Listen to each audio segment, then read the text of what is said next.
ठरलं तर मग प्रेक्षकांनो, मालिकेचं आजचा भाग तर आपण पाहिला, खूप इंटरेस्टिंग झालाय. अखेर सायली अर्जुनच्या हातामध्ये पुरावा तर सापडलाय की ही आता प्रिया नाहीये, तर ही आता बबली सदाशिव लोखंडे आहे. पण हे सगळं सिद्ध करण्यासाठी पुराव्यांची गोष्ट मात्र फक्त आणि फक्त गुलाबच देऊ शकते.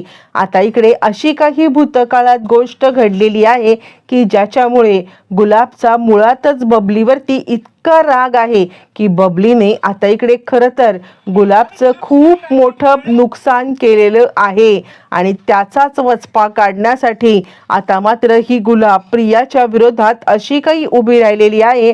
आणि आता प्रियाचं असं काही भांडं तिने फोडलंय की या सगळ्यामुळे आता मात्र सगळ्यांच्या सुभेदार आणि किल्लेदार यांच्या समोर आता एका नवीन व्यक्तीची एंट्री झालेली आहे. आणि हीच व्यक्ती आता इकडे सगळ्यांच्या समोर प्रियाची भांडेफोड तर करणार, पण त्याचबरोबर अश्विनला तर आता इतका मोठा धक्का बसलाय, कारण या प्रियाने त्याला आता असा काही धोका दिलाय की जो धोका आता ज्या वेळेला एक बायको आपल्या नवऱ्याला देते त्यावेळेला नवऱ्याची अवस्था खूपच बिकट होते. नक्की असं काय घडलंय? प्रियाने अश्विनच्या बाबतीत असं काय केलंय जी गोष्ट फक्त आणि फक्त गुलाबच सांगू शकते? अनेक गोष्टींचा या भागामध्ये उलगडा झालेला आहे.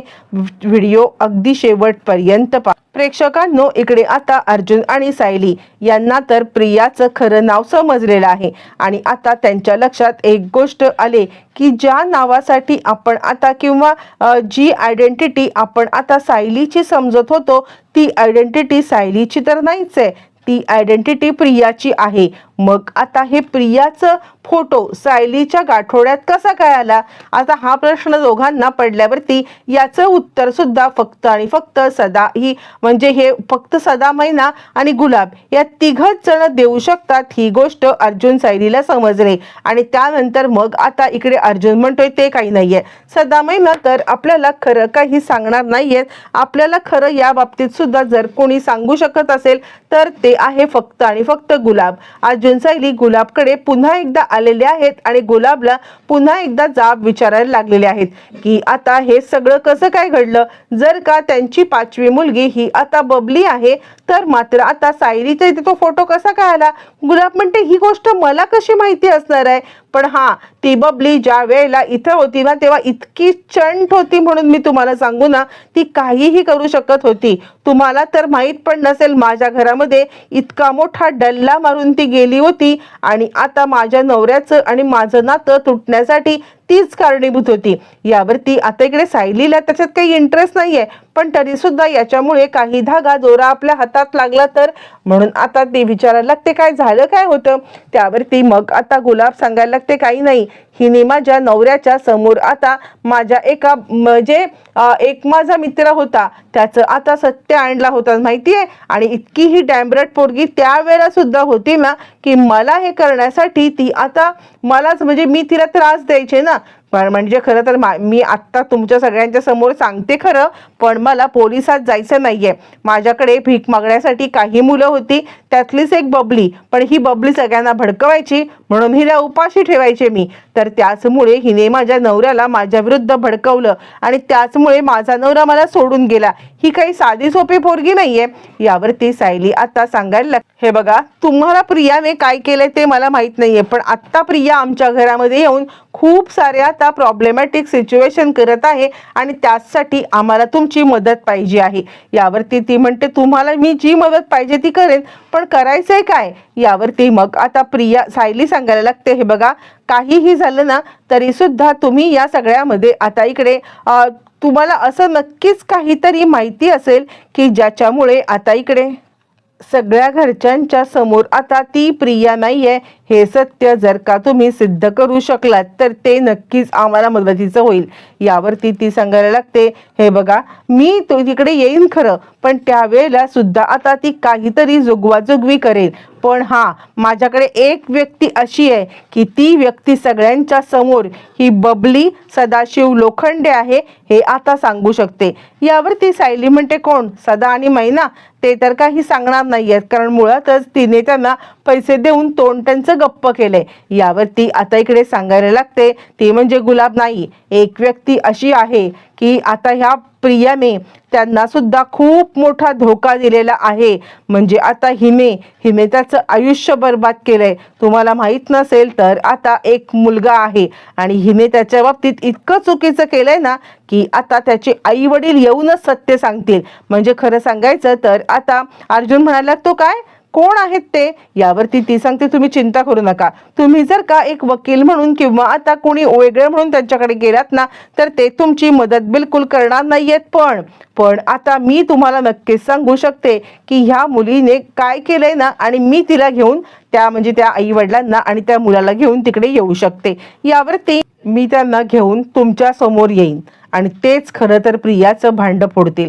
असं म्हटल्यावरती मग आता अर्जुन सायलीला काहीच कळायला मार्ग नाहीये की ही बाई असं गूढ का बोलतीये, या बाईला नक्की आता काय सांगायचं आहे. आणि त्यानंतर मग आता ती सांगायला लागते, गुलाब ठीक आहे, मी त्या माणसाला घेऊन येते. प्रेक्षकांनो, खरं तर प्रियाने असं काहीतरी कांड केलेलं असतं की ज्याच्यामुळे आता गुलाब प्रियाचा पर्दाफाश अगदी पद्धतशीरित्या करणार असते.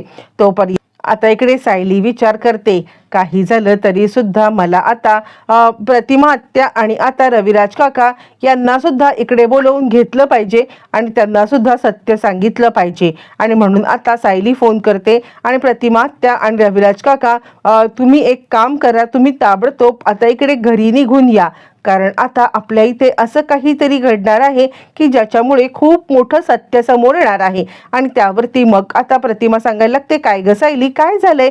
यावरती सायली म्हणते, प्रतिमा त्या कदाचित या सगळ्यामुळे तुम्हाला दोघांना धक्का बसू शकतो, पण हे सत्य समोर येणं गरजेचं आहे. एक माणूस आपल्याला किती फसवतोय याचं आता उदाहरण तुमच्या समोर येणार आहे. त्यावरती लगेचच प्रतिमा आता सांगायला लागते, कोणाबद्दल बोलतेस तू? तन्वीबद्दल बोलत आहेस का? त्यावरती सायली सांगायला लागते, तुम्ही कसं काय ओळखलत?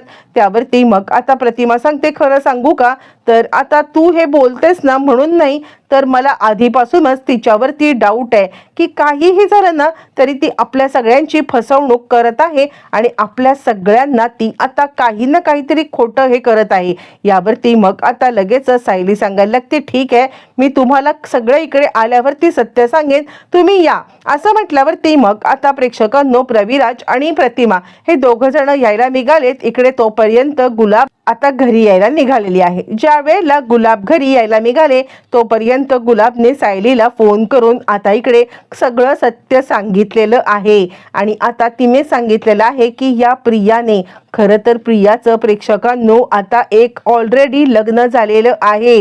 हो प्रेक्षकांनो, प्रियाने फसवलेला एक मुलगा, तिने सोडून दिलेला तो मुलगा, त्याची आता मालिकेमध्ये एंट्री होणार असते. येण्याच्या आधी आता इकडे म्हणजे गुलाबने फोन केलेला असतो.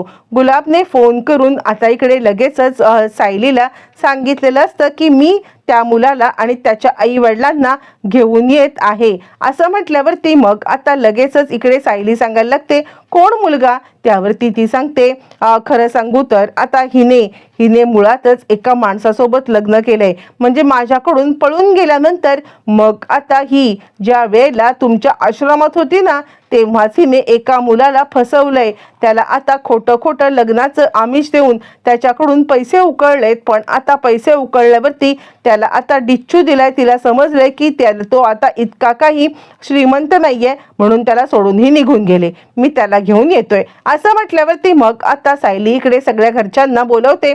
घरच्यांना बोलवल्यावरती ती आता सांगायला लागते, आज कोणीही कुठेही जाणार नाहीये. त्यावरती अश्विन म्हणतो, हे बघ वहिनी, मला खरं तर ऑफिसमध्ये म्हणजे हॉस्पिटलमध्ये खूप काम आहे, मी नाही थांबू शकत. यावरती सायली आता सांगायला लागते, अश्विन भाऊजी अगदी 10 मिनिटं, 10 मिनिटामध्ये आता इकडे तुमचं आयुष्य बदलून जाणार आहे. त्यावरती आता प्रिया विचार करते, हिच्या डोक्यात काय चाललंय? ही आता मला अजून अडकवायचा काही घाणेरडा प्लॅन तर करत नाहीये ना. आणि त्यावरती प्रिया म्हणते, सायली तुझं काय चाललंय? म्हणजे मला खोटं ठरवण्यासाठी तू आता सगळ्या घरच्यांना वेठीला धरशील का? हे बघ, मला काय वाटतं माहितीये का, तू उगाच सगळ्यांना त्रास देऊ नको. त्यावरती मग आता कल्पना म्हणते, सायली काय झालंय? यावर ती सायली सांगते, मुळातच ही मुलगी सगळ्यांना फसवत आहे. ही मुलगी आपल्याला फसवते, ही मुलगी रविराज फसवती आहे, प्रतिमा त्याला आणि अश्विन भाऊ. यावरती कल्पना तिला म्हणायला लागते, काय बोलतेस तू? म्हणजे आम्हाला खरंच काही कळायला मार्ग नाहीये की चाललंय तरी काय? त्यावरती सायली सांगायला लागते, थांबा आई, आता एक बाई इकडे येईल आणि त्यानंतर मग आपल्याला कळेल की या घरामध्ये प्रत्येक नातं कशा प्रकारे फसवलं जातंय. एक मुलगी आपल्या आता वडिलांना फसवते, एक मुलगी आपल्या आईला फसवते, एक मुलगी तिच्या सासरच्यांना फसवते. इथपर्यंत तर आता आहेच, पण त्याचपेक्षा महाभयंकर म्हणजे एक मुलगी आपल्या नवऱ्याला फसवते. एक लग्न झालेलं असताना आता इकडे ती दुसरं लग्न करते. हे म्हटल्यावरती अश्विन आता चांगला चिडतो, वहिनी गप, तू आता काहीही बोलशील आणि माझ्या बायकोच्या बद्दल आता मी ऐकून घेईन असं वाटतंय का तुला? त्यावरती लगेचच प्रिया म्हणते, सायली अगं, एखाद्याच्या कॅरेक्टरवरती आपण जेव्हा असे हे करतो ना, त्यावेळेला इकडे ती मुलगीचा किती मोठा अपमान होतो ही गोष्ट तुला समजणार नाहीये. आणि अश्विन सुद्धा चिडतो आणि वहिनी, आतापर्यंत मी कधी काही बोललो नाहीये, पण आज मात्र मी गप्प बसणार नाहीये. काय चाललंय काय तुझं? का आता तन्वीला इतकं बदनाम करण्याचा प्रयत्न करतेस? त्यावरती अश्विनला आता अर्जुन सांगायला लागतो, थांब अश्विन, 2च मिनिटं थांब, 2 मिनिटामध्येच तुझ्या बायकोचा जो काही आता कच्चा चिट्टा आहे तो सगळा समोर येईल. आणि असं म्हणत असताना लगेचच सायली आता गुलाबला फोन लावते आणि कुठे आहात असं विचारायला लागते. गुलाब आता ऑन दी वे असते आणि येताच सगळ्यांच्या समोर आता सत्य सांगायला लागते. तितक्यात आता गुलाबीच्या समोर येते आणि त्याच वेळेला गुलाब सांगायला लागते, का त्या मुलाला फसवलंस? मुळातच आता इकडे ही सगळी जी काही कारस्थानं आहेत ना, ही आता याच मुलीने केलेत. मुळातच ही माझ्याकडून पळून गेल्यावरती माझं हिच्यावरती लक्ष होतं. ही आश्रमात राहत होती, तिथे पण चोऱ्या माऱ्या करत होती, अनेक मुलांना फसवत होती आणि फसवता शेवटी हिने माझ्याच बहिणीच्या मुलाला फसवलं आणि त्याला लग्नाचं आमिष दाखवलं. लग्नाचं आमिष दाखवून मग आता हिने त्याला लुबाडलं, जितकं लुबाडता येईल तितकं लुबाडलं. आणि त्यानंतर त्यांनी आता लग्नाची मागणी केल्यावरती हिने आता देवळात जाऊन त्याच्यासोबत लग्न पण केलं. बोल खोटारडे बोल असं म्हटल्यावरती प्रिया आता चांगलीच गडबडलेली आहे. प्रियाला या सगळ्यामध्ये मुळातच कळत नाहीये की आपल्यासोबत काय नक्की घडतंय. आणि त्याच वेळेला मग आता ती सांगायला लागते, इतकंच नाहीये तर या मुलीने जे काही केलेलं आहे ना, त्या मुलीचा आता मात्र मी सगळ्यांना खरं रूप आणणार आहे. हिने त्या मुलाला फसवलं. बरं, आता इतकंच नाहीये तर त्या मुलाला फसवून आता तिने त्यासोबत लग्नाचं नाटक केलं. पैशासाठी जे काही करता येईल ते सगळं ती आता करत होती. बरं, इतकंच नाहीये तर आता पैशासाठी हे सगळं करता ही इतक्या खालच्या पातळीला उतरली की त्याला आता तिने सोडून दिलं आणि तो आता वेडा झाला. मुळातच त्या मुलाला आणलं जातं. त्या मुलाला आणल्यावरती मग आता सायली सांगायला लागते, हाच तो मुलगा आहे. सगळ्यांच्या समोर सत्य येतं की प्रियाचं ऑलरेडी एक लग्न झालेलं आहे. अश्विनला तर काही कळत तोपर्यंत रविराज आणि प्रतिमा हे सुद्धा तिकडे यायला निघालेले आहेत. ज्या वेळेला रविराज आणि प्रतिमा हे दोघं जण तिकडे यायला निघालेत त्याच वेळेला मग आता इकडे पूर्णाजी सांगायला लागते, काय आहे सगळं? आमच्यासाठी हे सगळं शॉकिंग आहे, शॉकिंग. काय चाललंय काहीच कळायला मार्ग नाहीये. आणि त्यावरती लगेचच आता इकडे सांगायला लागते कल्पना, अगं सायली काय आहे हे? यावरती सायली सांगते, ही मुळातच तन्वी नाहीये, ही बबली लोखंडे आहे आणि हीच बबली आता इकडे राहत होती, ती म्हणजे या गुलाबकडे. यावरती गुलाब सांगते, हो, हिच्या आई वडिलांनी मला विकलं होतं. तोपर्यंत सदामैना सुद्धा आता आलेले आहेत. आणि त्यानंतर मग आता गुलाब सांगते, आत्ताच्या आत्ता पोलिसात जाऊन तुमची कंप्लेंट करेन, बोला खरं काय ते. त्यावरती लगेचच सदामैना पोपटासारखे बोलायला लागतात, हो, हीच आमची बबली आहे आणि आता हिलाच आम्ही हिच्याकडे विकलं होतं. असं म्हटल्यावरती गुलाबने आता इकडे तिची कॉलर पकडत, या बाईने माझं तर आयुष्य बर्बाद केलं, माझ्या बहिणीच्या मुलाचं आयुष्य बर्बाद केलं आणि आता तुमचं करतीये. आणि ती अश्विनला सांगायला लागते, ही मुलगी खरी नाहीये, हिचं ऑलरेडी लग्न झालंय, अनेकांना फसवलंय. असं म्हणत तिने आता खूप मोठा खुलासा केलाय. अश्विनचे तर खाडकन डोळे उघडलेले आहेत.